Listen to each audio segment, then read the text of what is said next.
ก่อนนะอันนี้มันภารกิจมาใหม่วะอ่าเอ้ยบ่ได้เข้ามาโดนเนาะเฮ้ยเมล่าน้องสาวเมล่าเฮ้ยน้องบอกให้ไปเฮ็ดหยังนี่มันบอกให้ขึ้นไปถึงเนาะเดี๋ยวลองไปเบิ่งน้องเมล่าอ้าวมันอัปเดตตอนไหนวะแถวนี้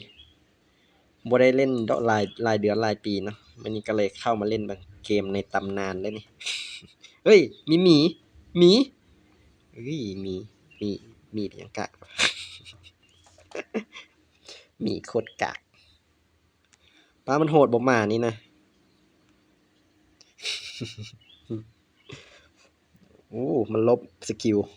โคตรแฮงโอ้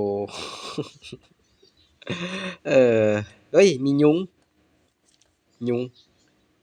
มอสกิโตเออเอาแล้วมันให้เฮ็ดหยังนี่มันเอาหลอดตัวนี้มาให้นี่มันให้มาเอาอ๋อน่าจะน้ำผึ้งที่บอกลองกดใช้มันนะปั๊บเอ้าคือใช้บ่ได้เฮ้ยมันต้องเฮ็ดจังไดวะอู้ถ้ำนี่ช่างลึกลับซะเหลือเกินเออมันมีหางผึ้งตกเฮ้ย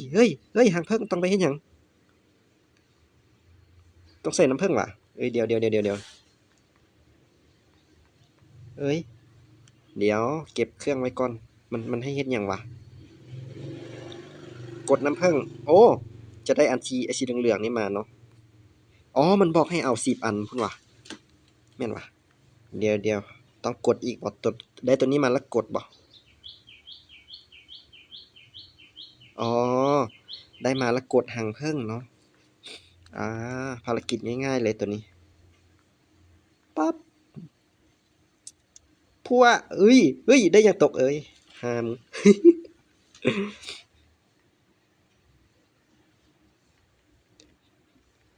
มันก็อัปเดตอยู่นั่นนี่ก็ยังใครเด็ดเนาะบ่ได้เข้ามาโดนเรามาแว่เบิ่งเอออู้ฟาร์มน้ำผึ้งน่าอร่อยน้ำผึ้งตกบ่ตกป๊ามันให้50อันพุ่นน่ะให้หาหลายแท้ดีตกเลยดิมันได้ EXP เท่าใดล่ะตัวนี้ตัวที่3มาตัวที่4มาอือฮึขอน้ำผึ้งสักหน่อยได้ไหมน้ำผึ้งใหญ่ย้อยอะโอเคอันที่5มาแล้วไปเอาอันที่6ดีกว่าอันที่6อยู่บ่อนใดมันอยู่ไสอะอยู่นี่บ่อยู่นะ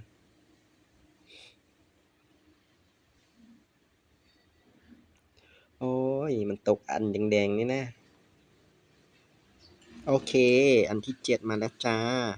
ที่8อันที่9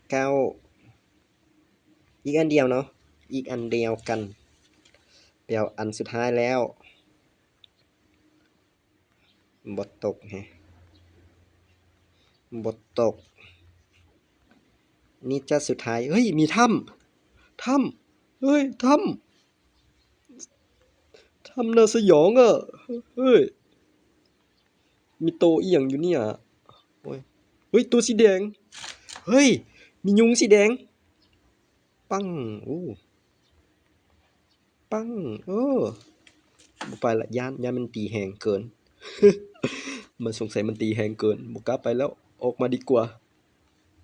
อามีหีบสมบัติขอแล้วกันสมบัติของฉันอีเหี้ยสมบัติอาอันสุดท้ายแล้วจ้าเฮ้ยยังอันหนึ่งวะโอ้ยหากับอันที่เก่าเนาะต้องได้ไปหาอีกอันหนึ่งปั๊บมันก็อัปเดตรู้สึกว่ามาเฮ็ดแนวนี้ก็ดีแบบหนึ่งเลยมัน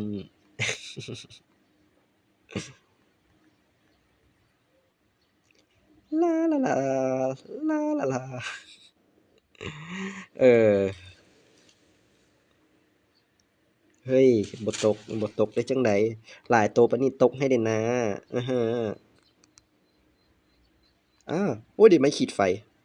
เรียบร้อยอันที่10แล้วเราก็กดนะครับปั๊บโอเคเอ๊ะอันนี้เอาได้อีกได้บ่แต่กดบ่ได้แล้วเนาะเราก็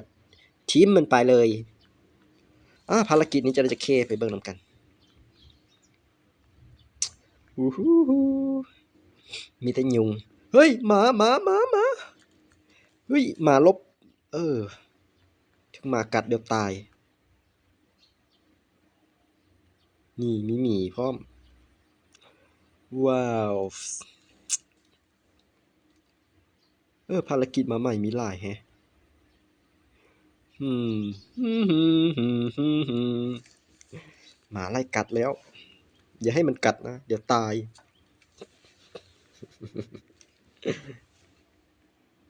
อยากให้ไปเฮ็ดต่อหยังต่อคอมเมนต์โอเคเฮ้ยมันได้จากเข้ว่ะภารกิจนี้โอเคบ๊ายบายไว้เจอกันคลิปหน้าไปละ